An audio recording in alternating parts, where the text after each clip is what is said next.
এক গ্রামে থাকত একটি ছোট মেয়ে, নাম তার আয়েশা। সে ছিল খুব গরিব, কিন্তু মন ছিল সোনার মতো উদার। তার বাবা একজন কাঠুরে, প্রতিদিন জঙ্গল থেকে কাঠ কেটে এনে বাজারে বিক্রি করতেন। একদিন আয়েশা স্কুল থেকে ফেরার পথে দেখল একটি ছোট বিড়ালছানা কাঁপতে কাঁপতে রাস্তার ধারে বসে আছে। কেউ তাকে পানি বা খাবার দেয়নি।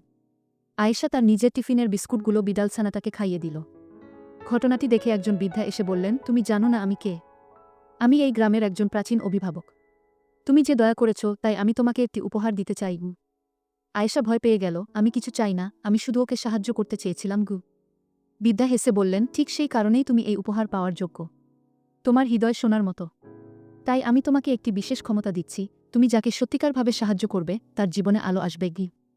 এরপর থেকে আয়েশা যাকেই ভালোবেসে সাহায্য করত, তাদের জীবনে ঘটত বিস্ময়কর পরিবর্তন। কেউ অসুস্থ হলে সুস্থ হয়ে যেত, কেউ দুঃখী হলে সুখ খুঁজে পেত। গ্রামের সবাই তাকে ভালোবাসতে লাগল। কিন্তু আয়েশা কখনো অহংকার করেনি। সে জানত, সত্যিকারের শক্তি ভালোবাসা, দয়া আর নরম হৃদয়ে লুকানো।